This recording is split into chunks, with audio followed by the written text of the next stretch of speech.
Hello, my friends. Welcome back to the show. I got to apologize. I missed a show last week, you guys, but I'm super excited to be back. A couple of things got away from me last week, and one thing led to another. Life happens sometimes, but I appreciate you guys coming back. We missed Friday's episode, but I got some really interesting stories to talk about today. Are we in an AI bubble? I think we could probably all answer yes. But is that bubble already bursting? I think there are signs that it might be bursting. We might be in for some rough waters ahead. It's very interesting water. So here are the stories we're going to cover today. Okay, we're going to go back to our good friend, Mr. Sam Altman, who is warning of AI bubble amid $500 billion valuation. Very interesting. Okay. Now, on the same lines, OpenAI plans GPT-6 development, emphasizing personalization and multimodal AI. Very interesting story.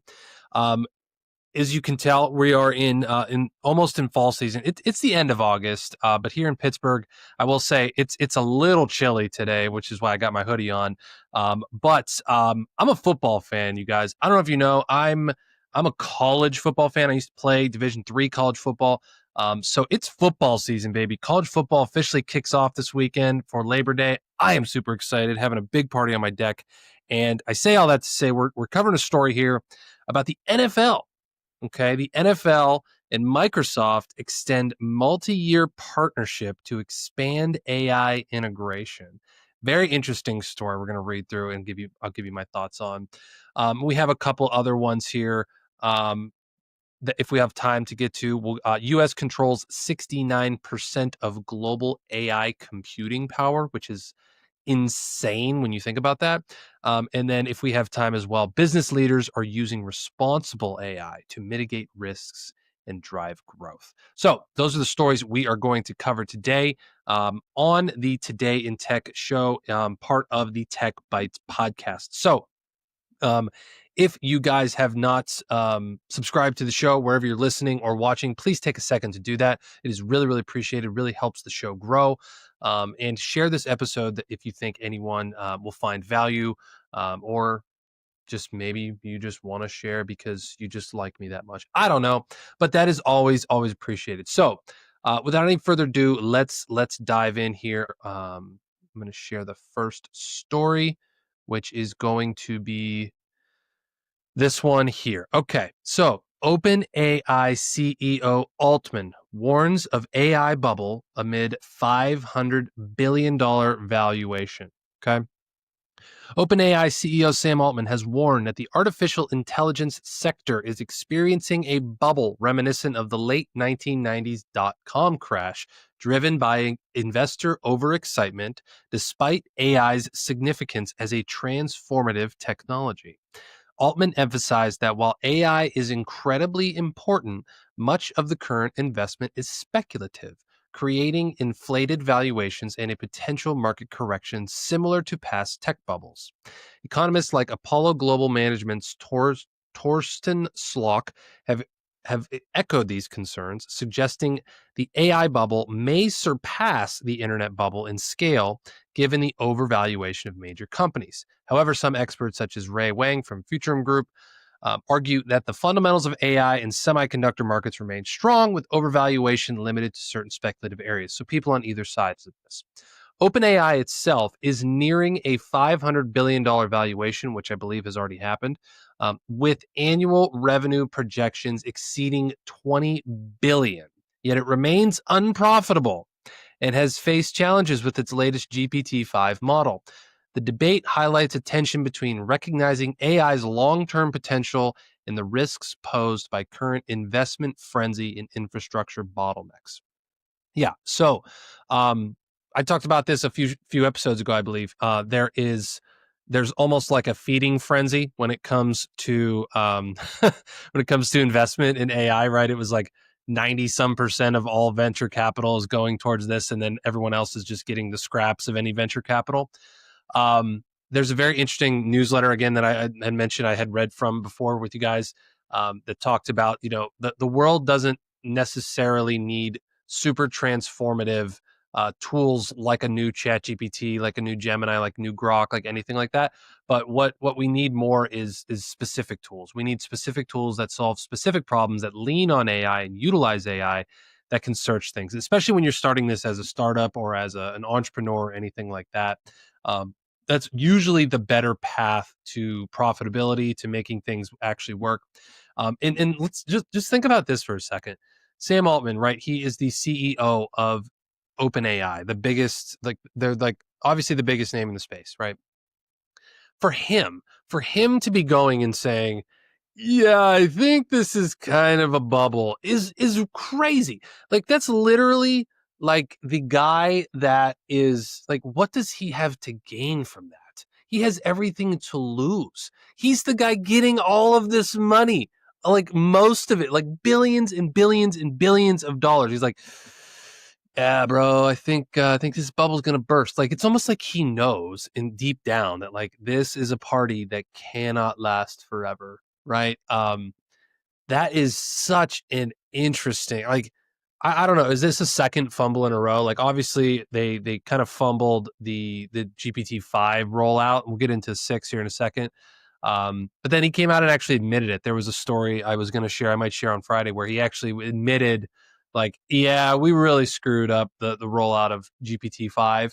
And now coming out and saying, like, yeah, I think we might be in a bubble. Like, Sam, what are you doing, man? Like, come on, bro. What? Stop shooting yourself in the foot here. Um, I don't really care either way. It's not my company.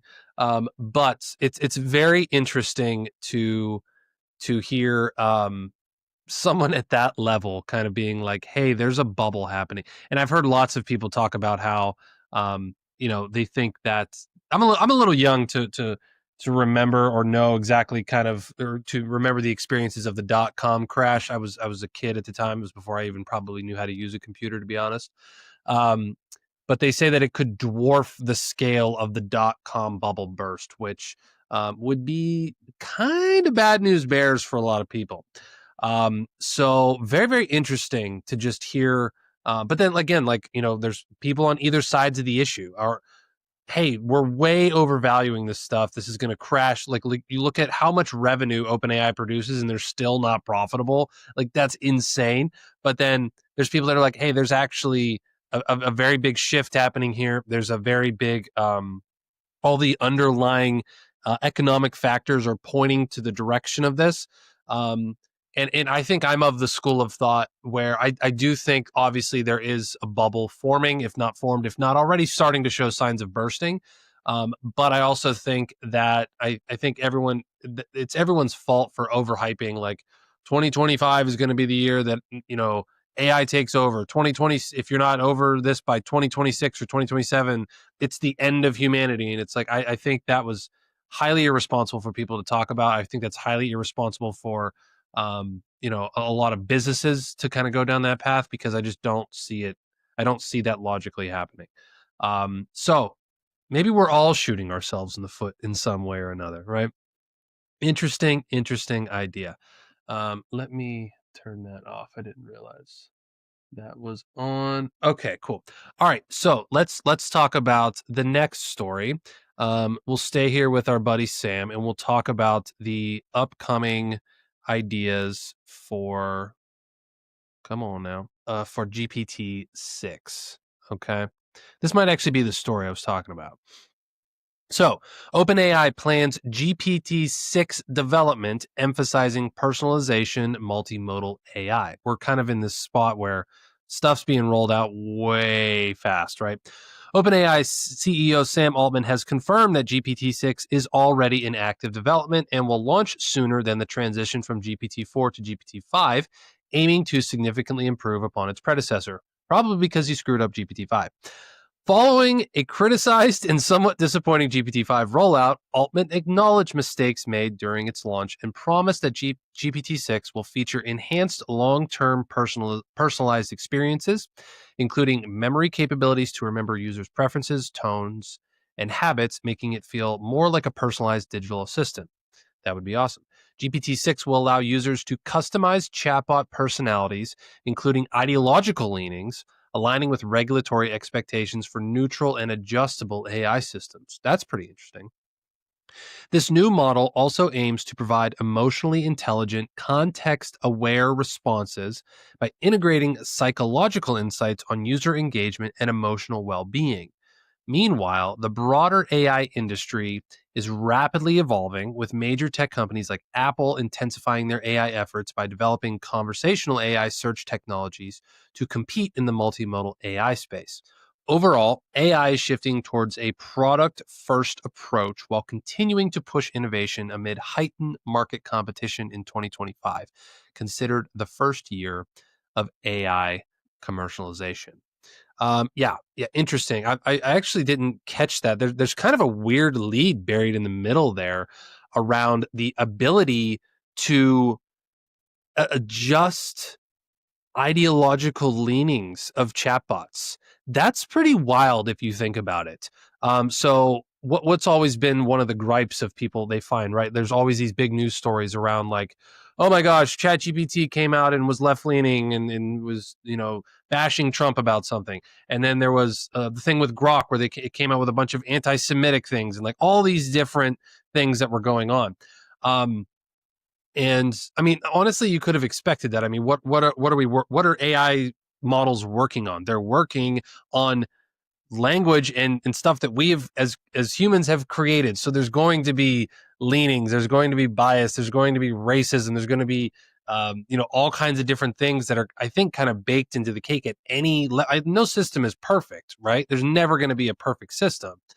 But that's very interesting, that they're actually talking about like being able to lean it. Like if you want to hear a little bit more left leaning stuff, you can switch it, or more right leaning stuff, or you just want to be right down the middle. You can adjust those settings. That's very interesting to me. I think that's also dangerous in a way, because I didn't think I was going to talk about this with this thing, but I think that's one of the problems with the way that our society has kind of become since like COVID, is that we all tend to be in echo chambers. We tend to just seek, if it's a natural thing, you seek validation in your own opinions and your own things. Like probably all you guys listening to this probably agree with me at some level or another on different opinions I have, which is why you keep listening. You're not just going to keep listening to someone who says things or believes things that are opposite and contrary to what you believe. It's just natural for human beings to do that. What I will say is that it actually does you good to expose yourself to opposing viewpoints at times, have a little debate, be open-minded to different things. Just like it's almost like the simplest example I can think of is watching two different news outlets, right? And watch CNN and then you watch Fox News and then you watch MSNBC and you watch News Nation or whatever it might be, right? Like, don't just always be tuning into one thing. And that just goes with news and politics I'm talking about. But now I know people have always said, okay, I like to use Claude for these things. I use ChatGPT for these things, and I use Grok for these things, and I use this for whatever. We do the same with our no code tools. Like there'll be different projects where we're like, hey, Bubble's going to be your best solution over here. Hey, maybe over here, let's try Lovable because it's a little advanced, a little bit different. Over here, let's use Adala, let's use Flutterflow, let's use whatever. So that's very interesting. And now with the ability for maybe GPT-6 to be like, hey, I want to lean a little bit left or lean a little bit right or lean whatever, I think that only creates another echo chamber for us to just get confirmation bias from an AI that's going to feed into these things. And there's been these stories about like kids using AI as like therapists and stuff. I'll be honest, I've typed some of those things into AI, but I don't take any of it seriously. Like it comes out with some good things, but it also has no idea of the full layered context of like the problem I'm facing or the deep issue that I'm having. It's working with the input. It's working with the input only, right? So anyway, that's kind of a side tangent I didn't plan on going down, but it's a very interesting idea. And like that lead was kind of buried in there, to be honest. But yeah, GPT-6, I hope it goes better than the GPT-5 rollout. I hope that it sounds like to me they're just kind of expanding on some things that are already in there, but just making it a lot better. And I think it's almost like the Apple, OS rollouts. It's like there's almost one or two every year. They're just going to be continuing getting better, product focused. Be very interesting to see how that rollout goes, and if it comes before the end of the year. If it comes, does it come before the end of 2025? I don't know. Probably not. But he said it would be faster, so who knows? We'll see what happens with that one. Okay, now let's get into it for you football fans out there. If you're not a football fan, well, what are you doing? Like, come on, man! Like, try football. I talked with my wife about this. She's got to like football a little bit more. Anyway, so we're going to talk about this. So the NFL and Microsoft extend a multi-year partnership to expand AI integration. Interesting. What's this all about? The National Football League and Microsoft have extended their multi-year strategic partnership to deepen the integration of artificial intelligence across the league's operations. This collaboration brings technologies like Microsoft Copilot and Azure AI to enhance game day decisions, scouting, and stadium operations, aiming to improve performance and fan experience. Interesting. Over 2,500 upgraded Microsoft Surface Pro 11 tablets with AI capabilities and 5G connectivity are now used by coaches and players on the sidelines to provide real-time insights, filtering plays based on criteria such as down and distance and scoring. I remember them doing that last year. Additionally, a Copilot powered dashboard automates data ingestion from the NFL's next gen stats platform, moving beyond manual data handling to streamline analytics for teams. That's pretty wild. The partnership reflects the NFL's commitment to leveraging AI to make decision making faster and more efficient without replacing human judgment. This extended collaboration builds on over a decade of technological evolution from Surface devices to advanced AI-driven tools, enhancing multiple facets of the league's game day and operational workflows. Crazy interesting stuff in here. So I'm I'm very interested in this story because I was a college football player. I never played at the big schools, right? I played at a Division III school here in Pennsylvania. But I remember when they rolled out the tablets to like the college teams and the NFL teams and all this kind of stuff. I mean, I don't know. To me, I have mixed feelings on this. Like football is, it obviously is a game of stats. It's just like baseball. Like every game can be, they make up stats almost at this point. We were at a Pirates game recently and they have all these stats on the board and I don't even know what half of these acronyms mean anymore. And I played baseball for a long time too. That was my favorite sport. But I'd be interested to see like how does this start to change the game? Does this make football less football? Like does AI come in and say, hey, there's always like those analytic things. It's like, hey, on 4th and 3, the predictability models say go for it because you have this chance of doing it. But if you're on your own 23-yard line with 2 minutes and 14 seconds left in the game and you're down by 3, do you punt or do you go for it? What does analytics say? There's still an element of gut decisions. There's still an element of the human will, of the spirit that's involved in the team and in the actual will of the team and of the coach and knowing kind of what's going on. Like I remember when we would when I would play even in high school, we would go to the locker room at halftime. Coaches would come down that were in the box and they would be able, we were talking with them, we were seeing what was going on. And it was a feel like it was, hey, we know this guy's kicking your butt. And I'm like, you can see that from all the way up there. Yeah, we can see that from all the way up there, or, hey, I think this guy's hedging this way and doing this thing. And you can say like AI can't see, when linemen go down, right, there's always a tell, or at least I learned that there was a tell a lot based on the stance. If, an inexperienced lineman, at least, when their hands down on the ground, if there's a running play coming, they usually have more weight on their hand because they're leaning forward, getting a little bit more of an edge, and their knuckles will turn white, right? Now, if it's a pass play and they're going to pop up, they're going to do pass protection, they won't have as much weight on that hand, meaning that it's likely going to be a pass play. As a defensive player, which I was, you can have an edge on that, right? Quarterbacks should know all of this stuff. Hey, this guy's shading this way, this guy's doing this thing. I'll be shocked to see if AI is able to go that far in terms of what football can do, and actually, be be useful in those kind of ways. Like, sure, it could tell you, it could script an entire first 10 plays of the game. It could script like what's going to go on. When do you actually, go for it? When do you actually run? When do you pass? When do you go to this guy? Hey, this guy doesn't have as many touches. Let's go here. What do we run on 3rd and goal? Like that. So very interesting idea. Very, very interesting collaboration between the NFL and Microsoft. I'll be interested to see what happens. But I will say again, and you guys probably know from listening to me repeatedly, I'm a big fan of the human experience and the human element in things. I don't think that technology and AI should replace all of this stuff. But it certainly is. It certainly is interesting. And as someone that was I can be a stat nerd. I can be, someone that pays attention to those kinds of things. And I think that it's really cool. Like I mean, I do software for a living, and it's really cool to be able to do some things that you wouldn't normally do. Um, but there's always a human element. I think that people tend to forget about sometimes.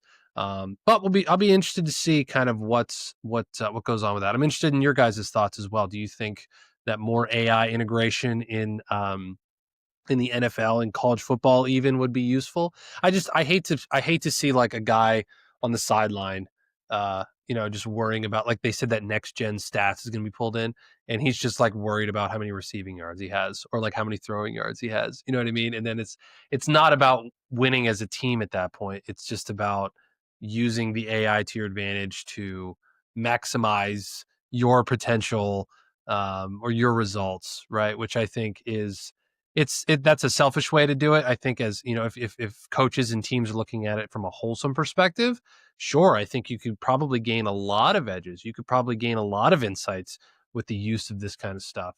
But if you're using it for, you know, personal interests, I think it's going to make the game go down the tubes. Um, in more ways than it probably has recently. So those are my thoughts on that. So we're gonna switch gears. We're gonna get out of football, out of the sports stuff. Go back to some business stuff. Okay, so let's switch our brain thinking processes here. Okay, so the U.S. controls 69% of global AI computing power. I wanted to share this because when I first saw that, I was like, damn, like that's crazy. What's going on with this story? Artificial intelligence is rapidly transforming multiple industries, with sectors such as healthcare and finance leading in AI adoption, while others like manufacturing and retail are quickly integrating these technologies into core business functions. The United States currently holds a dominant 69% share of the world's AI computing power, reinforcing its leadership in AI infrastructure and impacting global technology markets and cryptocurrency trading, particularly in AI focused tokens. In response to the rise of free to use AI models from China, aka DeepSeek, US companies and policymakers are mobilizing efforts to maintain technological competitiveness. Meanwhile, Australian policymakers are considering measures to require tech giants like Google and Meta to reveal the content used to train their AI models to help local publishers and creators enforce copyright, alongside new enforcement regimes to compensate small copyright holders. That's pretty interesting. These developments highlight the increasing geopolitical and legal complexities surrounding AI deployment and intellectual property rights across different regions. Yeah, that's very interesting. Overall, AI's expansion is shifting from experimentation to full scale implementation with significant implications for global markets, regulatory frameworks, and industry competition. Okay. Yeah, that's always an interesting thing. I know like in countries not of in the West, like China, I know has always had a reputation for stealing intellectual property and things like that. It's always, but it's cultural. It's seen as like information belongs to everyone kind of thing. It's copyright isn't really kind of a thing over there. So it's a very interesting thing. But think about it like this way, right? 69% share that we own, that's like owning 69% of a publicly traded company. But in this publicly traded company, we're talking about the entire world's shares of AI computing power. I mean, holy shit, dude. Like when you talk about AI computing power that's just being invested in like there's no tomorrow, we own 69% of that, almost 70% of that. I mean, dude, we should be able to run laps around everyone, including China, including Russia. Like, damn, dude. I mean, that's like that's big boy stuff right there. Like that is you're not even in the same league, right? And that's actually a very good point. That kind of ties back into the earlier story about the investment bubble. Is you have companies, all these investors putting tons and tons and tons of money into companies like OpenAI, and then you have DeepSeek that gets launched. I remember like that made stocks. That almost was the burst of the bubble, because it was like, oh, these guys actually built something that competes with ChatGPT for like next to nothing. And then it was like, see, we told you so. You don't need these billions and billions and billions of dollars to be able to build this kind of stuff. Um, very interesting idea. But like this, honestly, as an American, this makes me excited because, I want to win. I want to make sure that the country that I'm in is dominant in different things. And if AI computing power is going to be a part of the future, that makes me feel good that America controls most of it and that we actually are, at least right now, leading in that category. I do think, however, long term, we're gonna probably that domination is probably gonna go down. I wouldn't think that it would go up. Um, like it's hard to say that I don't think any country would ever have 100% of it. I don't even think we could get to a point where we had 80 or 90% of it. I mean, 69%, that's really high at the moment because I feel like there's going to be a lot of other countries that are going to invest in that. I know China's doing a lot of that as well, building more nuclear power plants and all these different things as well. Um, and there has to be like anytime a business monopoly pops up, there's always ways that it ends up falling apart or it ends up being broken up, whether there's a world organization that comes in and enforces that hand or whatever. For now, I would say good on you, US. Good, well done for controlling, that much of a share of that power. But what are you going to do with that power? With great power comes great responsibility, right? Like again, we should be able to produce some wildly more advanced stuff with that type of fuel available to us. Are we just going to piss it away? Are we going to screw around and not worry about it? Um, this is interesting though about like the Australian policymakers wanting to require people like Google and Meta to reveal the content used to train their AI models. I remember there was a story about OpenAI was using YouTube videos to train models and things like that. Um, we're living in a very interesting world, a very interesting time, um, because yeah, if I have copyrighted material that is just out there, and then these machines are just out there, sucking it up and using it without my consent. Is that ethical? I mean, there are different cultures that believe different things. There are different countries that believe different things about that. Some would say yes. Some would say no. I created that. One thing I'm actually working on is writing my very first book, and I'm using AI to do it. Right? Is that copyrightable material? Well, I mean, did I actually write it? Not by my own hand at the moment, right? But I'm also taking parts of that are drafted by something like ChatGPT, and I'm copying it into documents and I'm changing it and I'm writing my own stuff with it and I'm editing it and I'm deleting parts of it and I'm adding new parts of it. So it's a hybrid. So it's partly me, it's partly AI, but the idea is also mine. You know, it's murky waters. It's very murky waters. Um, so anyway, that was a little reveal for you guys. Working on my first book. I'm actually very excited for this because I've never wrote a book before. I'm actually working on two at the moment. One is going to be a very very very big deal in terms of what we're doing in the no code space. That's all I'm going to say about that one because that's probably coming in October.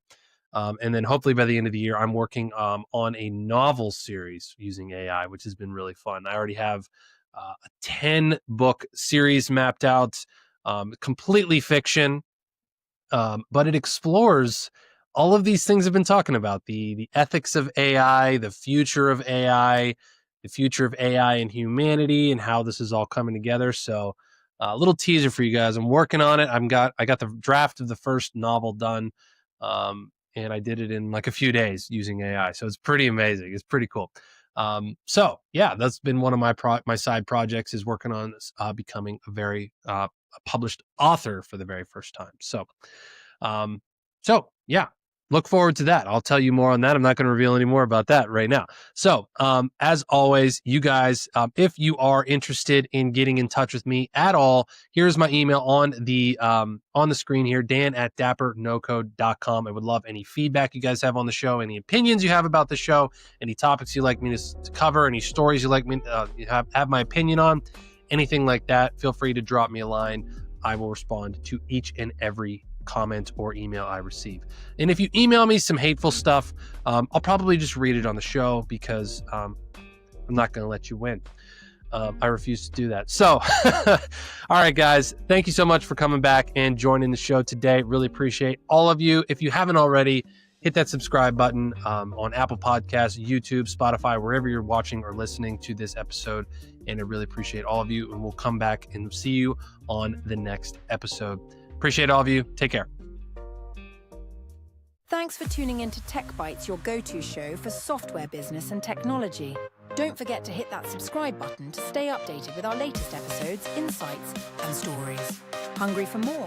Dive deeper into the world of no-code by visiting dapperNoCode.com. Your journey to building amazing software without coding skills starts there. Connect with like-minded creators and unlock a world of resources tailored just for you. Subscribe now. Explore Dapper No Code and let's innovate.